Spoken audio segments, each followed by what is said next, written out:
요즘 사실 구원받는 역사가 너무나 뜸하고 그럼으로 인해서 이제 침례식도 흔치 않습니다.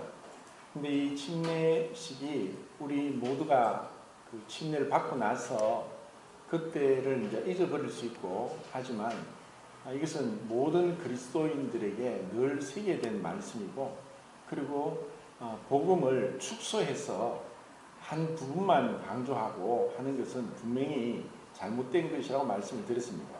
마태복음 28장에서 지난주에 살펴본 것처럼 모든 것을 가르쳐 지키게 하라라고 말씀하셨습니다.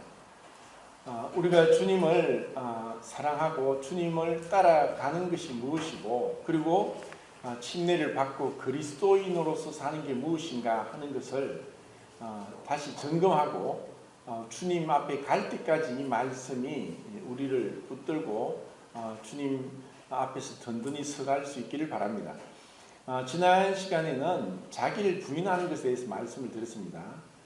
마태복음 16장 24절부터 26절까지 앞에 그 PPT를 띄웠으니까 우선 한번 읽겠습니다. 참 그 읽기 전에 나오죠. 자기를 부인, 그리고 자기 십자가를 진, 그리고 예수님을 따름. 지난주에는 자기를 부인하는 것에 대해서 제가 중점적으로 말씀을 드렸는데 예수님을 따르는 것은 침례를 받고 제자가 되는 것은 자기를 부인하는 것과 그리고 자기 십자가를 지는 것과 그리고 주님을 따르는 것 이렇게 세 가지로 구분할 수가 있습니다. 그래서 이 부분을 좀 더 자세하게 말씀을 드리겠습니다. 자기를 부인하는 것은 우리의 아담으로부터 내려오고 우리 부모와 조부모와 우리의 조상들에게 물려받은 그 망령된 행실 그리고 절대로 하나님 말씀과 법에 굴복하지 않는 육신의 생각은 사망이요 영의 생각은 생명과 평안이니라. 육신의 생각은 하나님을 기쁘시게 할 수 없고 하나님 법에 굴복할 수도 없다라고 로마서 8장에 나오고 있습니다. 그래서 이것이 구원을 받았음에도 불구하고 우리는 신분적으로 의롭고 신분적으로 거룩할 뿐이지 실상 우리의 상태는 옛사람의 습관이 여전히 남아있다는 것입니다.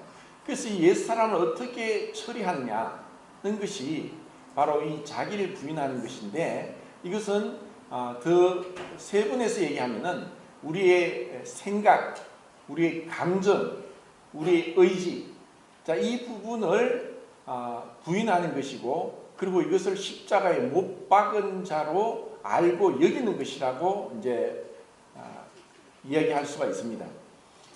우리는 살아가면서 많은 일들을 만나고 어떤 사건들 그리고 어떤 사람과의 관계에서 그리고 정말 그 공경에 처할 때에 우리는 많은 생각을 하고 경험에 의해서 그 생각대로 행하든지 아니면 우리의 감정은 하루에도 수십 번, 수백 번이 바뀝니다.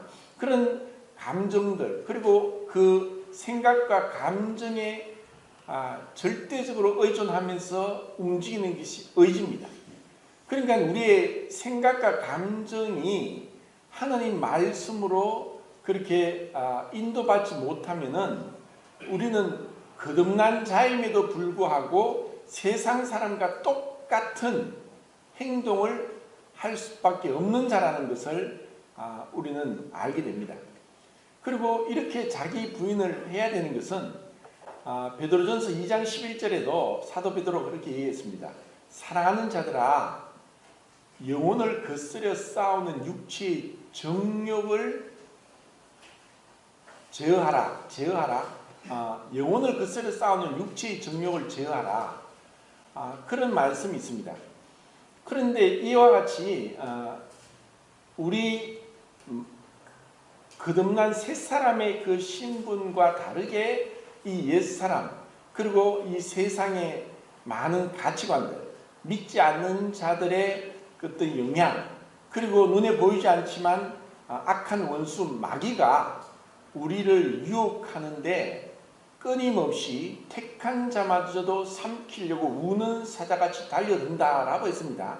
그래서 우리는 이 마귀를 대적하고 이 세상을 사랑하지 않고 그리고 육체의 그 정욕을 죽이는 것, 결국 부인하고 완전히 자기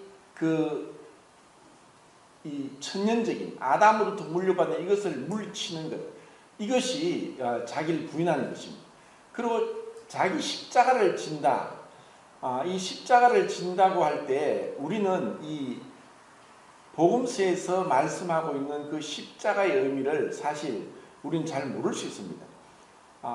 현대인들은 십자가라고 생각하면 그냥 액세서리, 목걸이나 귀걸이 아니면 뭐 예배당이나 있는 그런 어떤 상징적인 것으로 생각하지만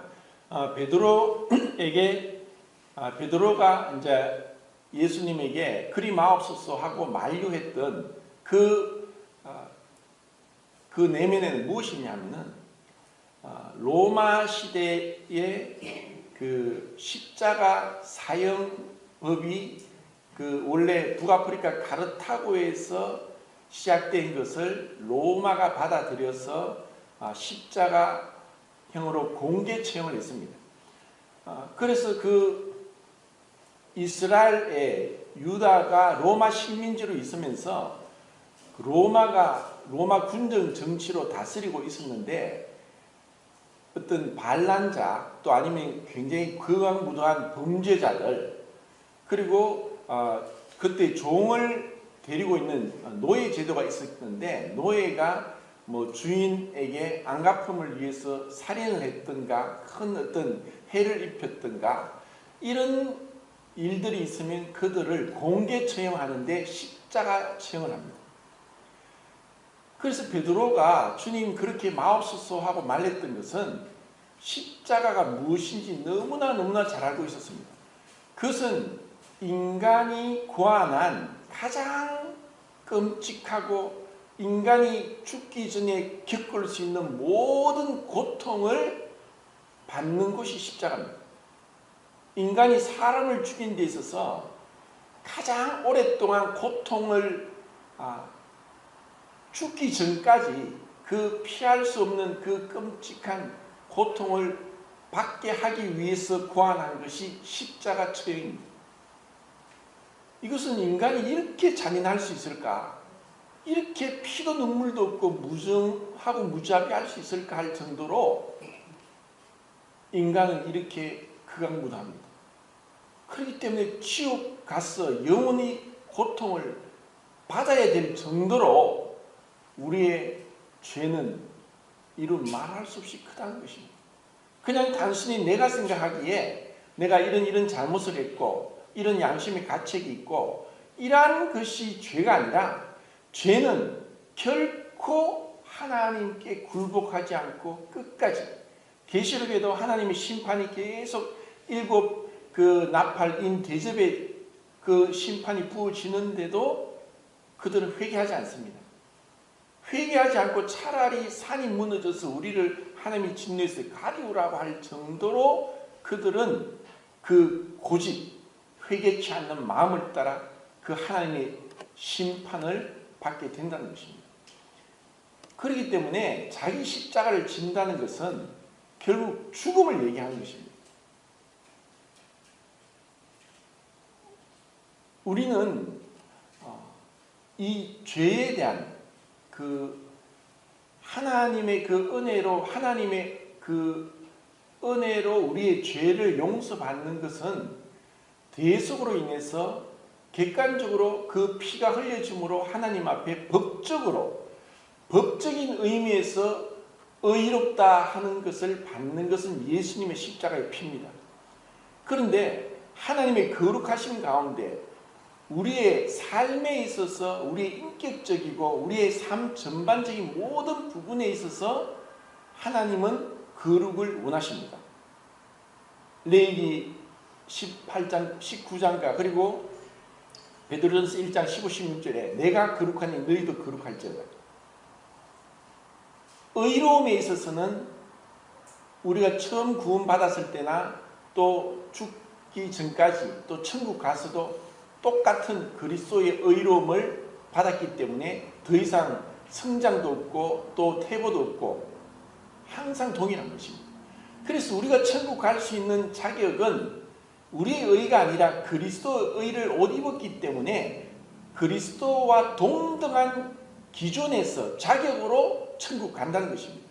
그렇지만 우리의 거룩은, 우리의 성화는 사람마다 다릅니다. 이것은 계속 성장하고 자랍니다. 이것을 좀 더 정확하게 말하면 신분적인 거룩과 상태적인 거룩으로 나눌 수 있고, 신분적인 거룩은 이미 우리가 그가 한 제물로 거룩하게 한 자들 영원히 온전케 하셨다. 이미 우리는 거룩하게 된 성도로서 신분적으로 거룩하게 되었습니다. 그렇지만 우리 삶에 있어서 점진적으로 자라가고 그리스도를 닮아가고 변화되어 가는, 성숙되어 가는 과정을 이 십자가를 통해서 이루게 되는 것입니다. 자, 이것을 그리고 우리가 예수님을 따르는 것인데, 예수님을 따른다고 하면서 자기 부인이 되지 않고 자기 십자가를 지지 않는 것은 하나님 앞에 용납될 수 없는 것입니다. 왜냐하면 그것은 거룩하지 못하기 때문입니다. 그것은 죄가 섞여 있기 때문입니다. 하나님이 받으시는 것은 어떤 어설프게 반쪽짜리나 아니면은 99.9%가 아니라 100%를 받기 원하십니다. 왜냐하면 하나님이 온전하시기 때문입니다. 그래서 우리는 이 자기를 부인하고 자기 십자가를 지어야 되는, 내가 이미 끝이 났구나 하는 것을 알고 믿음으로 여겨가는 그 과정을 우리는 삶에서 배우도록 이 땅에 남겨두셨습니다.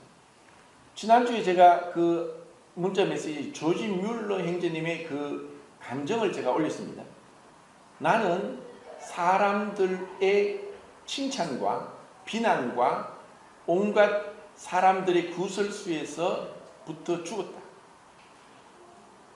모든 사람들, 다른 사람들, 친구들, 가족들이 나를 칭찬해도 나를 비난해도 나는 이미 죽었기 때문에 그것에 대해서 전혀 어떠한 반응도 하지 않고 또 그것으로 인해서 내가 영향을 받지 않는다. 나는 예수님과 함께 죽은 자이다 는 것을 깨달았다고 했고, 그것을 깨달은 대로 그는 살았습니다. 그런데 우리는 실제로 우리의 삶을 매일매일 아침이든 저녁이든 수시로 자기를 성찰하고 돌아봐야 되는 것이 왜 그렇게 되어야 되느냐? 우리가 그렇게 죽은 자로 여기지 아니할 때 우리 안에 이 자기 방어, 자기 보호 본능, 그리고 자기에 대한 어떤 그 연민과 민감성과 또 자기 중심성이 나오면서 관계가 화평하지 못하고 그것으로 인해서 다른 사람들에게 상처가 되기도 하고 주님께서 기쁘시게 받지 못하게 되는 우리의 삶의 죄의 열매들이 있습니다. 그것을 우리는 성령님의 도움으로 자기 중심성에서 자기 보호 본능, 자기 방어 기제, 자기 민감성과 자기 연약함과 또 자기 자랑, 자기 과시, 이런 데서부터 우리가 날마다 죽고 우리 자신을 주님께 내어드리지 못하면은 우리가 행한 많은 것들이 불타버릴 부끄러운 구원이 될 수도 있다는 것이 너무나 중요한 사실입니다. 자, 마태복음 16장 24절 26절 다시 한번 읽겠습니다. 누가 마이크 잡았습니까? 시작.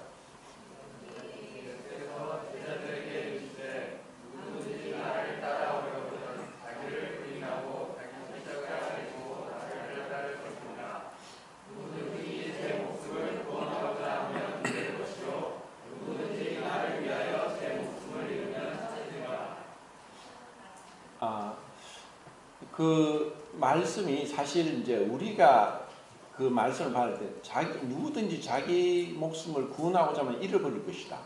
누구든지 나를 위해 자기 목숨을 잃는 자는 다시 찾으리라. 이 굉장히 이게 모순되고 역설적인 흔히 파라독스라는 그런 말씀이 여기에 주님이 하고 있습니다. 어떻게 우리는 생명을 가지고 있기 때문에 살고자 하는 본능이 너무나 강합니다. 근데 왜 우리가 살고자 하면 죽을 것이요 죽고자 하면 살 것이다. 왜 예수님을 위해 목숨을 버려야만 우리는 살고 생명을 찾는다 라고 하는 이 말씀은 사실 굉장히 어려운 말씀이고 우리가 이해하기 쉽지 않습니다. 근데 이 말씀을 좀 쉽게 얘기하면은 생명의 권한은 하나님께 있습니다. 주님께 있습니다. 아버지께서 영생을 주게 하시려고 모든 권세를 아들에게 맡기셨습니다. 그 아들을 통해서 하나님은 심판하시고 또 영생을 허락하시고 우리를 지켜 보호하시고 인도하십니다. 그런 그리스도의 생명의 주인 되심을 우리가 알 때 우리는 이 무엇이 중요하고 무엇이 중요하지 않은지 우선순위를 정할 수 있다는 것입니다. 자, 그 다음 말씀입니다.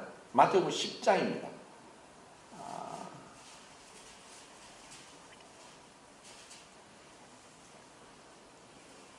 34절부터 39절까지 읽겠습니다. 시작. 내가 세상에 화평을 주러 온 줄로 생각하지 말라. 화평이 아니요 검을 주러 왔다. 내가 온 것은 사람이 그 아버지와 딸이 어머니와 며느리가 시어머니와 불화하게 하려 함이니 사람의 원수가 자기 집안 식구리라. 아버지나 어머니를 나보다 더 사랑하는 자는 내게 합당하지 아니하고 아들이나 딸을 나보다 더 사랑하는 자도 내게 합당하지 아니하며 또 자기 십자가를 지고 나를 따르지 않는 자도 내게 합당하지 아니하며 자기 목숨을 얻는 자는 잃을 것이요 나를 위하여 자기 목숨을 잃는 자는 얻으리라. 자, 이 말씀을 잘못 오해하면은 야, 예수님은 무슨 가정 파괴를 하시느냐 이런 생각을 합니다. 그리고 화평을 주게 온 것이 아니다. 이 말씀들을 이제 우리가 오해하면은 정말 이제 큰일 나죠. 그 유대인들의 인사가 샬롬입니다. 샬롬이 무슨 뜻입니까? 평화죠. 그리고 이 신약에 와서는 이것이 평강으로 번역됩니다. 에이레네라고 하는데 그 은혜를 받은 결과가 평강입니다. 그래서 그것으로 인해서 우리는 행복해지고 기뻐지는데 어떻게 평화가 없으면 모든 게 다 깨어져 버리죠. 우리 마음 평강이 없으면 모든 만사가 귀찮습니다.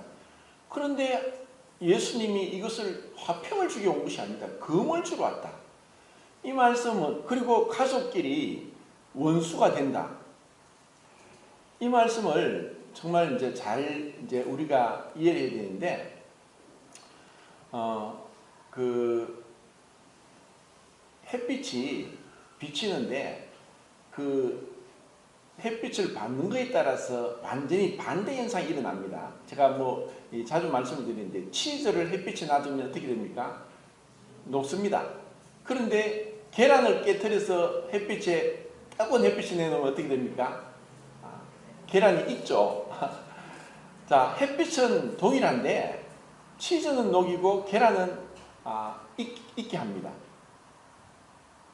빛이 어둠에 비추면 어둠이 물러갑니다. 하나님은 빛이십니다.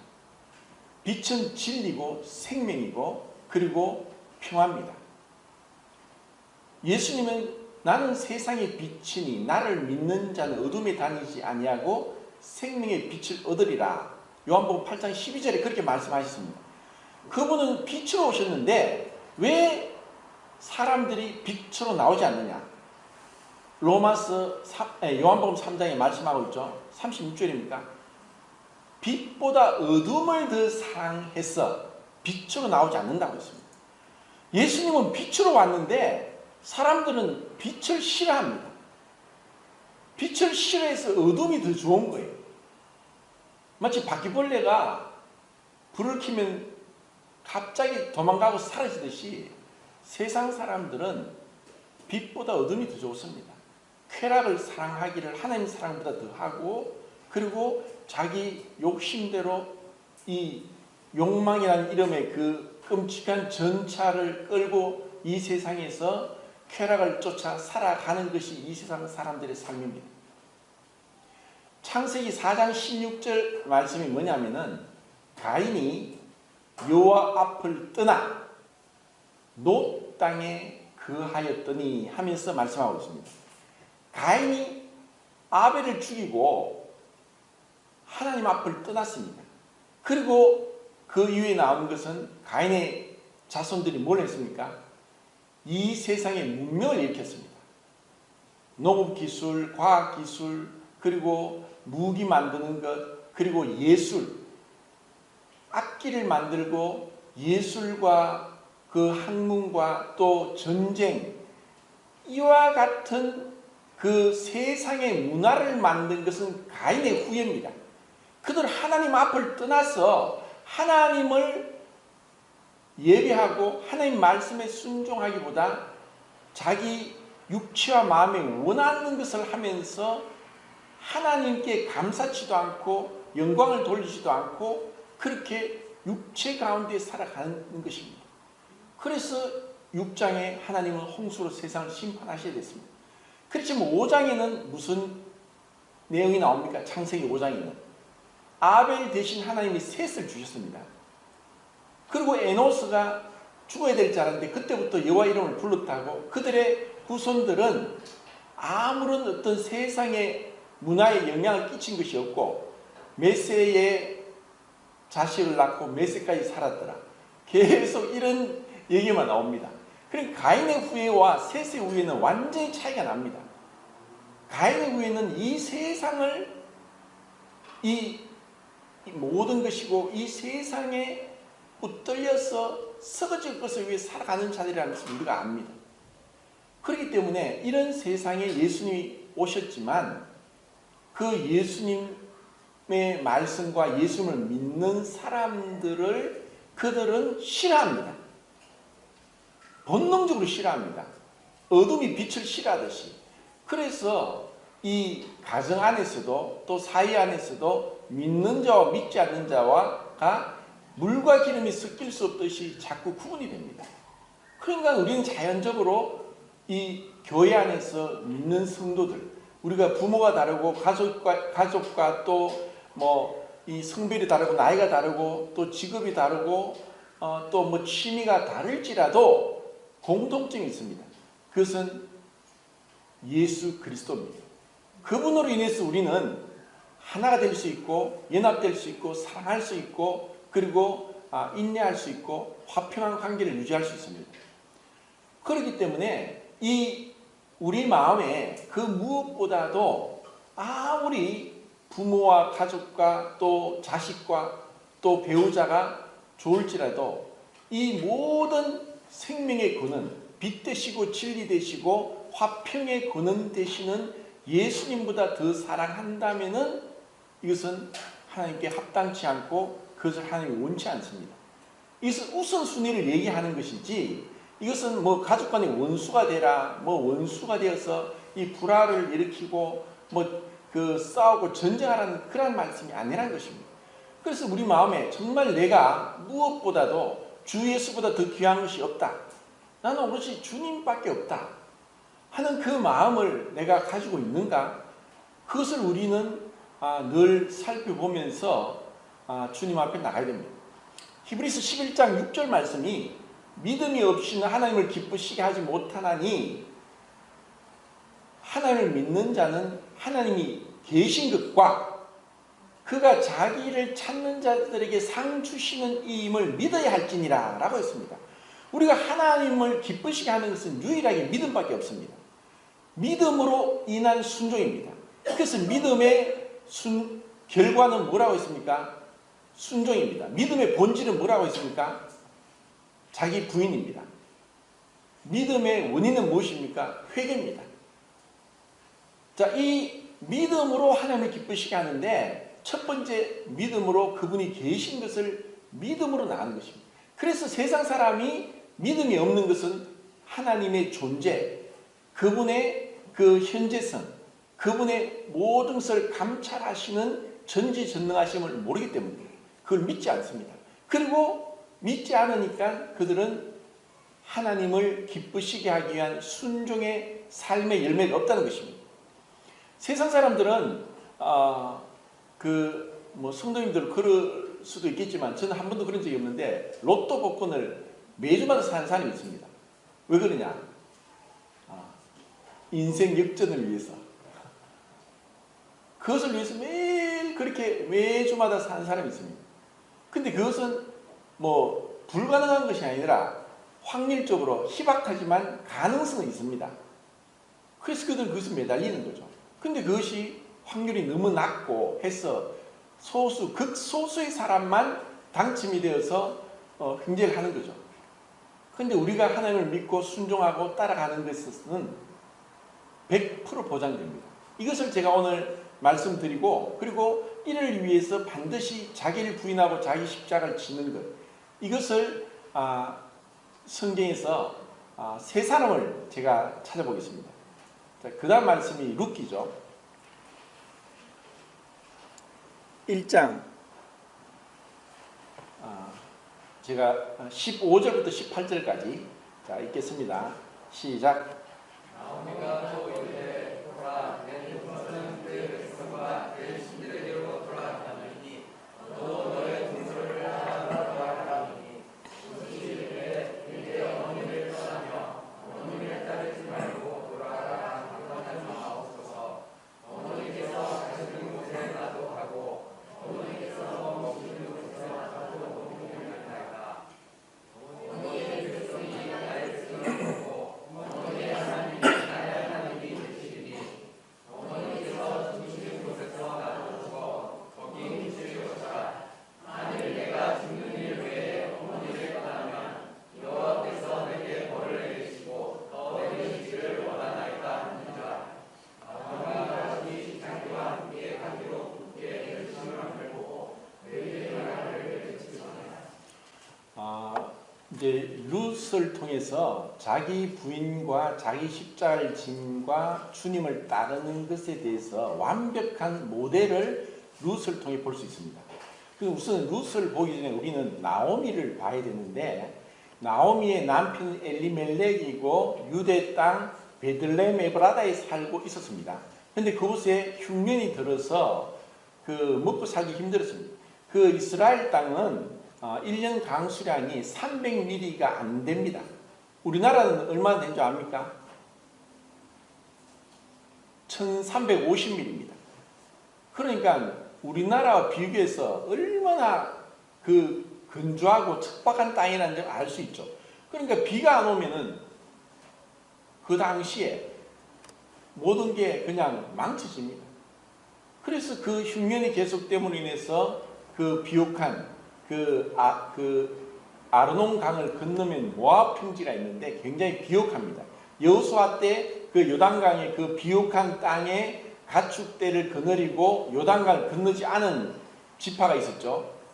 르우벤 지파, 므낫세 반 지파, 므낫세 반튼, 그리고 갓 지파. 그 두 지파 반이 그곳에 비옥하기 때문에 그곳에 정착하게 됩니다. 그러니까 이 나오미와 엘리멜렉이 두 아들 말용과 기론을 데리고 고향을 떠나서, 고향을 떠난다는 것은 재산을 다 정리하고 떠나는 겁니다. 그래서 그 모압 땅에 가서 있었는데 언젠가 모르게 그 남편 엘리멜렉이 죽었습니다.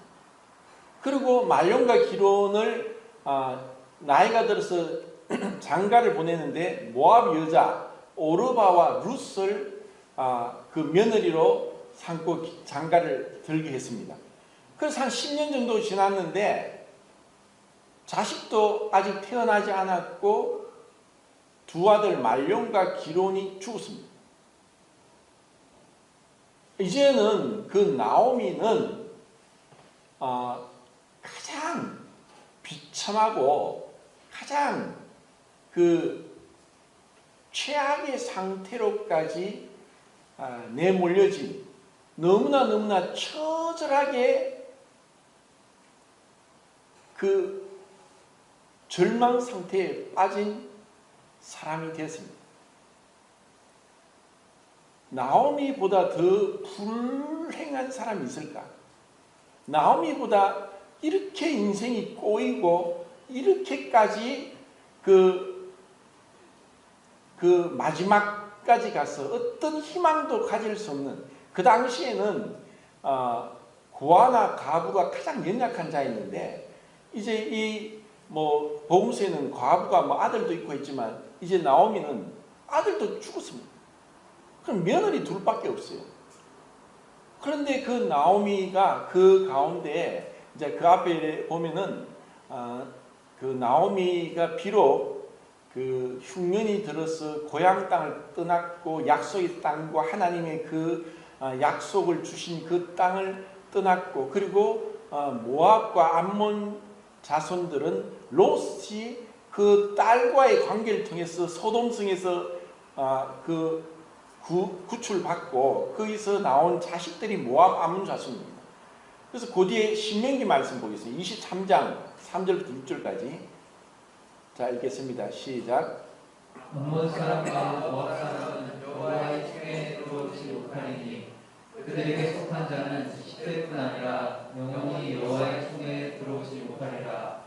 그들은 너희가 애굽에서 나올 때에 떡과 물로 너희를 길에서 영접하지 아니하고 메소포타미아의 사람 우리 아들 발람에게 예물을 주어 너희를 저주하게 하였으니 내 하나님 여호와께서 너를 사랑하심으로 내 하나님 여호와께서 발람의 말을 듣지 아니하시고 내 하나님 여호와께서 그 저주를 변하여 복이 되게 하셨나니 내 평생에 그들의 평안함과 행복함을 영원히 구하지 말지니라. 그 분명히 율법에도 기록하기를 그 모압 암몬 자손 10대뿐 아니라 영원히 여호와의 총에 못 들어온다. 그리고 그들이 출생도 그렇지만 출생의 비밀이라는 그 출생의 비밀도 그렇지만 그들이 행한 것이 이스라엘 백성이 애굽을 나와서 그 모압왕 발락이 그 부올의 아들 발람을 사주해서 저주하게 했고, 그것이 통하지 않으니까 4번이나 축복을 하게 됐지만 결국 그 위대한 여자 고소비를 통해서 그 가운데 음행이 일어나게 하고 이스라엘이 큰 하나님의 심판을 받게 되는 장본이었습니다. 결국 그 발람을 모세가 죽이게 되는데, 이런 악행을 행한 것을 하나님은 기억하십니다. 사무엘상에 보면 하나님은 여호와는 사람의 행동을 달아보시느니라 라고 했습니다. 하나님 우리의 모든 것을 살피고 계십니다. 그분은 공의로우신 분입니다. 절대로 불의하지 않습니다. 그리고 그것에 대해서는 합당한 그분의 심판, 그분의 저주는 너무나 공의롭기 때문에 우리가 그것에 대해서 어떠한 항소나 또 상소를 할 수 없습니다. 왜냐하면 그분이 유일한 재판장이시고 또 그분의 재판은 선하시고 의롭기 때문입니다. 이로 인해서 모압 암몬 자손들은 사실 희망이 없는 자고 버려진 자입니다. 그런데 그곳에 그 모압 여인을 며느리로 삼았습니다. 그런데도 나오미가 그 성경에 나오지 않지만 그 며느리 오르바와 룻을 통해서 하나님을 알게 했고, 여호와 하나님, 언약의 하나님, 약속의 하나님을 그들은 어느 정도 알게 됐다는 것을 알 수 있습니다. 그리고 이제 더 이상 나오미는 그 이방 땅에서 더 이상 살만한 어떤 이유도 없었고 또 살고 싶지도 않았을 거고, 빨리 그곳을 떠나고 싶었을 것이고 다시 고향으로 돌아가고자 하는 마음이 있었습니다. 돌아오는 중에 나오미는 그래도 참 인간적이고 그리고 며느리들을 생각했습니다. 정말 인간적인 그런 사람이 나옵니다. 자신의 그 불행, 자신의 그 처절하게 그 짓밟히고 희망 없는 절망의 상황 가운데서 그나마 붙잡을 수 있는 것은 며느리입니다. 그리고 시어머니로서 며느리를 딱 붙들고 이제 나는 너희들밖에 없다. 나를 떠나지 말라. 나와 같이 가자. 이제 죽어도 같이 죽는 것이다. 하고 나오미가 충분히 그 오르바와 룻 며느리에게 그렇게 말할 수도 있습니다. 그런데 나오미는 그렇지 않았습니다. 나오미는 이 두 며느리에게 이야기했습니다. 이제 너희들 나를 따라오지 마라. 너희 고향, 너희 신들에게로 가라. 너희 백성, 너희의 신이 있는 곳으로 가라. 너희들이 섬기는 그 모스 신을 섬기는 그 백성 데리고 돌아가라. 나는 더 이상 희망이 없다. 나를 따라오더라도 너희에게 어떠한 기대도 할 수 없다. 흔히 그곳에 뭐 형사치수제나 계대결혼이라고 해서 그 자식이 주면 그 동생이 그 형수를 취해서 그 자식을 계속 이어지도록 했던 그런 것을 이야기하면서 내가 다시 시집을 가서 아이가 나더라도 그들이 자라기까지 너희가 언제 기다리겠느냐, 이런 얘기는 그냥 뭐 은유적으로 이해한 것입니다. 희망이 없다. 나를 따라오지 마라. 나는 더 이상 하나님이 나를 쳤다. 그리고 나오미가 거기서 어떤 하나님에 대한 원망이나 또 하나님 이럴 수 있습니까? 이렇게 하나님이 잔인하십니까?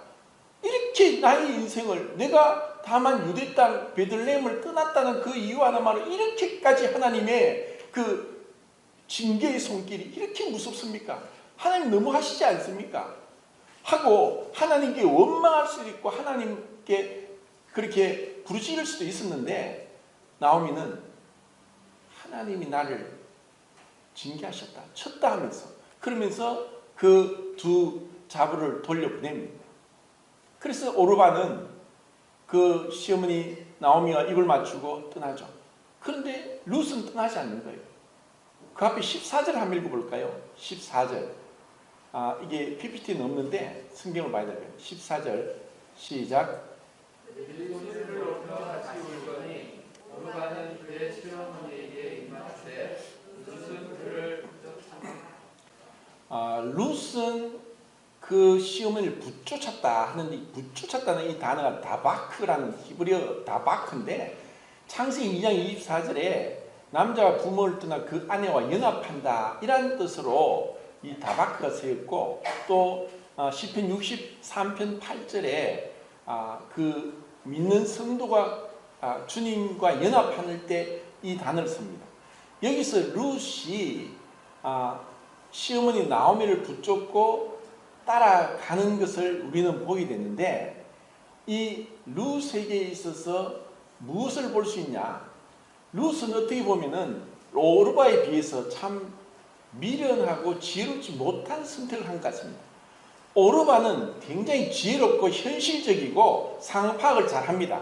아니 지금 내가 아직도 젊은데 자식도 없는데 이제 과부가 되고 두 아들 잃었고 한데, 그리고 이 이방 땅에 모압과 유대는 어떻게 보면 원수지간의 그런 국가인데 내가 그 시어머니를 따라가야 될 이유도 없고, 그리고 따라가려고 했지만 시어머니가 먼저 나를 따라오지 마라, 너희 백성 너희 신에게로 가라 라고 했기 때문에 오르바는 충분히 돌아갈 수 있는 그런 이유도 있었고, 그리고 그렇게 돌아갑니다.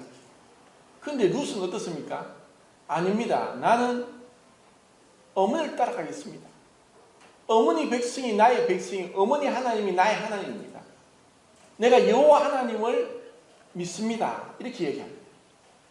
자, 나오미가 그 오르바와 룻 두 며느리에게 얘기했듯이 어쩌면 나오미는 그 두 며느리에게 하나님을 전했고, 그리고 여호와 하나님을 전했고 증거했고 믿게 했고, 또 그들이 알고 있을지 모르는데 정작 이 선택의 기로에 있어서 분명히 갈립니다.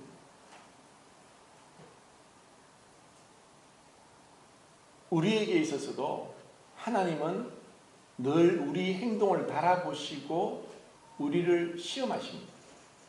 그런데 그 시험하는 것은 우리를 벌 주기 위한 것이 아니라 우리 마음에 그리스도를 향한 사랑의 진실성이 있는지를 확인하고 싶어 합니다. 정말 네가 나를 사랑하느냐? 정말 내가 이걸 의무적으로 그 은혜의 일에서 내가 의무적으로 주님을 따르는 거냐? 마치 그 바울이 그 로마로 가기 위해서 배를 타고 가지만 풍랑을 유라굴로라는 대풍을 만나가지고 이제 배가 뒤집혀질 상황에서 그들이 무엇을 했습니까? 배에 있는 물건을 다 바다로 집어 던집니다. 왜냐하면 배를 가볍게 해서 뒤집어지지 않도록 하는 겁니다. 어쩌면 그 단지 우리가 주님을 믿고 따라가는 것이 정말 내가 살기 위해서 내 목숨을 부지하고 내 평강과 내 어떤 과정의 화평을 위해서 그러느냐, 아니면 정말 그 시편 45편의 신부가 신랑을 떠나가면서 아비 집을 잊어버린 같이 사랑함으로 인해서 내가 정말 내 자유를 행사하지 않고 절제하면서 사랑하기 때문에 내가 종이 되겠습니다. 사랑하기 때문에 주님을 따르겠습니다 하는 그 마음인가? 주님은 우리를 시험하십니다. 우리를 지켜보고 계십니다. 우리는 그리스도께서 우리를 자유케 하려고 자유를 주셔서 다시는 종의 멍에를 내지 말라. 갈라디아서 5장 1절에 주님이 우리에게 자유를 주셨습니다. 그 자유는 죄와 사망과 심판과 지옥과 마귀로부터의 자유입니다. 그것은 우리가 얻지 못했고 우리에게 은혜로 믿음으로 그저 값없이 주어진 선물입니다. 그래서 우리는 평강이 있고, 그리고 우리에게는 찬송이 있고, 우리에게는 감사가 있습니다. 주님이 우리를 자유케 하셨습니다. 그 모든 죄의 굴레를, 사망의 그 법에서 해방하셨습니다. 마귀로부터 벗어나게 하셨고, 지옥에 가지 않게 하셨고, 천국 가게 하셨습니다. 근데 우리가 그 자유를 가지고 어떻게 그 자유를 행사하느냐? 주님은 우리에게 감당치 못할 은혜를 주셨고, 내가 너를 위하여 목숨을 버리노라. 나의 목숨을 빼앗는 자가 있는 것이 아니라 나는 스스로 내 목숨을 버리노라. 주님이 그렇게 우리를 위해서 목숨을 버리기 전에 하늘 보좌를 버리셨습니다. 그리고 그분의 모든 것을 다 버리시고 옷까지 다 빨가벗김을 당하시고 인간이 받을 수 있는 처절한 모든 고통을 받아 죽게 되는 십자가형을 받으셨습니다. 주님 말씀하십니다. 너 나에게 무엇을 주느냐? 내가 너를 위해 모든 것을 버렸다. 너는 나를 무엇을 주느냐?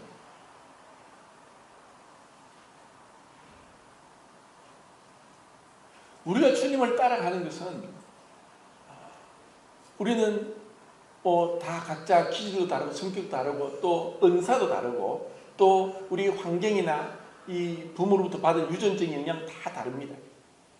그런데 지금 우리는 하루하루 살아가는 것이 그냥 쉽게 하루가 빨리 지나고 일주일이 빨리 지나고 한 달이 빨리 지나고 2021년도가 이제 곧 얼마 남지 않은, 빨리 지나가지만 주님은 그 모든 것을 개선하고 있습니다.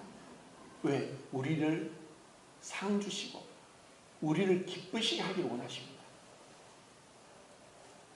시간이 거의 다 됐기 때문에 제가 그 열왕기상 18장에 엘리야와 그리고 히브리 11장 24, 26절에 그 모세를 통해서 그들이 어떻게 자기를 부인하고 자기 십자가를 지고 주님을 따랐는가를 살펴보려고 했는데, 그걸 다 하려면 또 시간이 너무 많이 지나서 안 될 것 같습니다. 디모데후서 4장 그 말씀을 한번 보겠습니다. 6절부터 8절까지 말씀입니다. 시작. 내가 벌써 부어지고 나의 떠날 시간이 가까웠다. 나는 사는 싸움을 싸우고 나의 달려갈 길을 마치고 믿음을 지켰으니 이제부터는 나를 위하여 의의 멸망이 예비되었으므로 주 곧 의로우신 재판장이 그날에 내게 주실 것이며, 내게만 아니라 주의 나타나심을 사모하는 모든 자에게입니다. 우리는 언젠가 이 세상을 떠납니다. 자기가 떠날 것을 준비하는 자보다 더 지혜로운 자가 없습니다. 흔히 어떤 분이 복음을 전하면서 이런 예화를 들었습니다.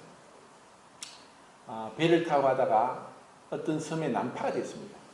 근데 그 난파된 섬에는 원주민들이 살고 있는데 난파되어 온 사람들을 무조건 이유 불문하고 그들을 왕으로 대우를 하고 왕의 모든 권한을 줍니다. 그래서 그 난파된 사람은 그 섬에서 졸지에 왕이 되어서 이 자기가 상상도 못했던 모든 권한을 가지고 모든 것을 누릴 수 있고 무엇이든 자유와 그 모든 것을 가지고 됩니다. 그런데 조건이 있습니다. 딱 1년입니다. 1년 뒤에는 그 사람을 잡아먹는 식인종입니다. 왜냐하면 잘 키워서 먹기 위해서입니다. 그러면 무엇을 하겠습니까? 이제 1년 동안 내가 이것도 하고 저것도 하고 이 왕으로서 모든 권세를 부리면서 어떤 것도 자기가 하고 싶은 걸 다 하겠죠. 그렇지만 1년 뒤에는 죽는 거예요. 어차피 죽을 건데 어차피 내가 여기서 이들이 없었으면 난파되어서 외딴 섬에서 죽을 수도 있었는데 이게 무슨 횡재냐 하면서 그렇게 자기 마음대로 할 수 있겠죠. 그러니까 다 그렇게 죽어가지만 어떤 사람은 그것을 알고 1년 동안 무엇을 했느냐? 배를 만듭니다. 그 섬을 떠날 배를 또 식량을 다 준비해서 그 1년이 되는 마지막 그 하루 전날 배를 타고 유유히 떠나갑니다. 자, 이것은 한 가지 그 비유인데 우리도 이 세상을 떠날 겁니다. 그런데 우리는 목적지가 있습니다. 그리고 그 목적지에 가서는 그냥 끝나는 것이 아닙니다. 바울은 고백했습니다. 바울은 평생 독신으로 살았고 이 복음을 위해 살았고 이 복음을 전하기 위해서 내 생명과 목숨을 하나도 아까워하지 않는다 할 정도로 불굴의 의지를 가지고 가장 위대한 전도자의 삶을 산 사람입니다. 그건 정말 고린도 전서 15장 10절에서 그렇지만 내가 이렇게 한 것은 하나님의 은혜다. 하나님의 은혜로 했다. 내가 자랑할 것이 없다. 만약에 이 바울이 자기 부인이 안 되고 자기 십자가를 지지 않으면은 주님 저는 이것도 있고 저것도 있고 이것도 있고 저것도 있고 그렇게 자랑할 겁니다. 미국에 그 하워드 피트만 목사님이 있는데 목회를 한 35년 정도 하다가 1979년도에 동맥 파열로 병원에 갔지만 7시간 수술하다가 결국 이 세상을 떠납니다. 그러니까 의학적으로 사망 선고가 내려졌죠. 왜냐하면 심장이 멈췄으니까. 심장 박동이 없고 혈압이 제로가 됐으니까. 근데 그때 자기가 천국에 갔다는 거예요. 그리고 주님을 봤대요. 그러면서 자기가 주님 앞에서 주님 제가 35년 목회하면서 이것도 하고 저것도 하고 이것도 하고 저것도 막 자기가 했는 걸 자랑했습니다. 그래서 주님이 가만히 듣고 있더래요. 그래서 주님이 끝에 하신 말씀이 그래 너는 그것을 누구를 위해서 했니? 나를 위해서 했니? 너 자신을 위해서 했니? 거기서 그분은 충격을 받았습니다. 그리고 그곳에서 또 본 것이 있는데 그날 자기가 죽은 그날 세상에 죽은 사람이 2,000명인가 그런데 천국 들어온 사람은 2.5%밖에 안 됐답니다. 한 40명 정도가 천국 갔답니다. 그래서 충격을 받았습니다. 천국 가는 사람이 이렇게 적구나. 좁은 문이 바로 이게 좁은 문입니다. 그런데 또 은혜로 하나님이 다시 그를 살려주셨고 그에게 이제는 이것은 내 자랑도 아니고 내 영광도 아니고 내가 부인되지 않고 내가 내 십자가를 지고 주님을 따르지 않으면은 내가 주님을 위하지 않으면 그것이 보상받기 위해서 어떤 계약적으로 어떤 그 give and take로 그런 식으로 하는 것은 주님이 기뻐하지 않구나. 정말 주님이 그 나오미를 생각해 보십시오. 이렇게까지 한 사람의 인생을 처절하게 하나님이 이 짓밟고 징계를 주시고 참할 정도로 그렇게 몰아갈 수 있을까? 그리고 루스에게도 정말 어처구니 없이 바보같이 멍청한 지혜롭지 못한 선택을 해서 왜 그 늙은 시어머니를 따라가서 무엇을 보겠다고, 무엇 때문에 그 룻이 그 시어머니를 따라갔다는 것입니다. 그런데 룻은 그 하나님을 나오미를 통해서 봤습니다. 여호와 하나님이라고 얘기합니다. 그 약속의 하나님, 그 언약의 하나님, 그 약속을 반드시 지키는 하나님, 그것을 보았고 그것 때문에 그는 지금 너무나 그 바보 같은 선택을 했습니다. 그런데 그 룻은 결국 보아스를 만나서 오벳을 낳고, 오벳은 이새를 낳고, 이새는 다윗을 낳습니다. 그 주님의 계보에 올라가는 모압 그 여인으로서 여호와의 총에 10대뿐 아니라 영원히 그 총에 못 들어갈 그 저주받은 신분에서 영광스러운 주님의 그 족보에 올라갔습니다. 그리고 그 나오미에게 하나님은 그 비록 어마어마한 징계를 통해서 완전히 무너졌고 어떤 희망도 없는 그 나오미에게 하나님은 그 한 가닥 빛을 비추고 인간이 줄 수 없는 위로를 주시고, 그가 며느리 룻을 통해 그 친척은 그 보아스를 통해서 그 자식 오벳을 안았을 때 그 마음이 어땠습니까? 주님은 우리를 시험하고 계시고, 또 우리는 어쩌면 야 주님 도저히 너무 힘듭니다, 왜 이렇게까지 저 인생이 이렇게 힘들 수 있습니까? 할지 모르지만 그때도 우리는 그분의 사랑을, 그분의 그 보호하심을 의심해서는 안 되고, 우리가 연단되고 우리가 더 성숙하고 그리스도를 닮고 그 주님 가까이 나오기를 바랍니다. 주님을 붙잡길 원합니다. 주님을 따르길 원합니다.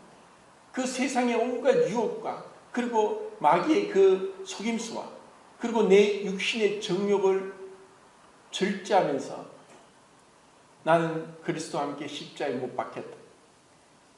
내가 그리스도와 함께 십자가에 못 박혔다.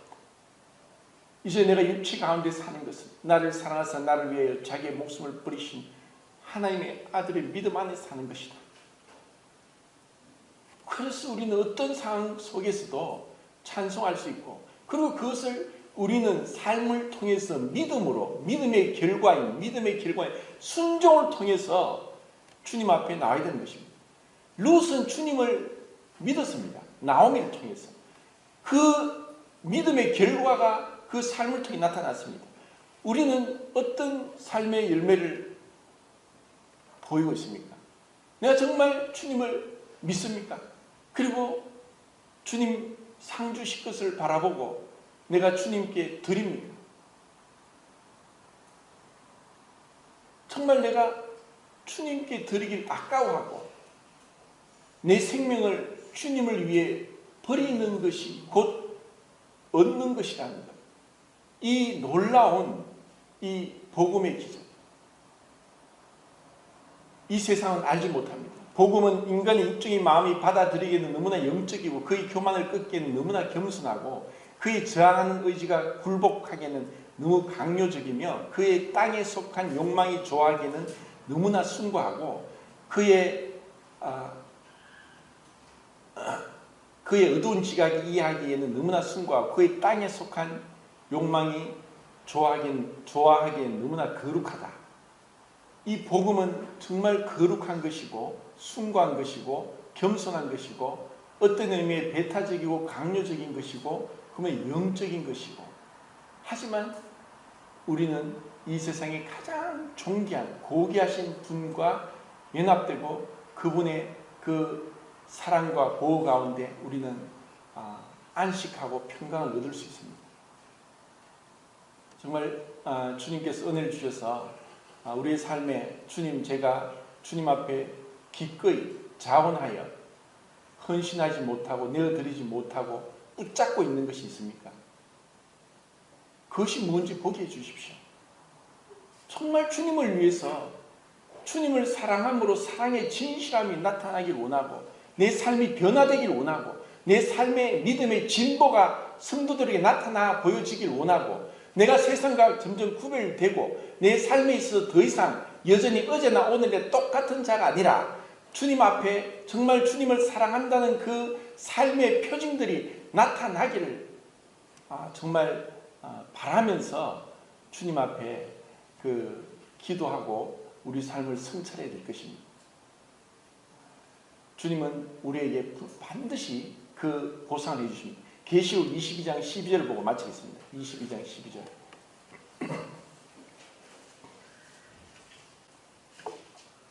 시작. 또한 내가 지키오리니 내가 줄 상이 내게 있어 각 사람에게 그가 행한 대로 갚아주리라. 자, 이것은 우리로 하여금 헌신하고 주님을 따르는 것에 대한 보상이 공의롭게 그리고 우리가 생각보다 더 진하도록 해 주실 것을 우리는 알고 있습니다. 믿음에는 정말 진보, 순종 또 아름다운 열매가 나타나기 바랍니다. 이상입니다.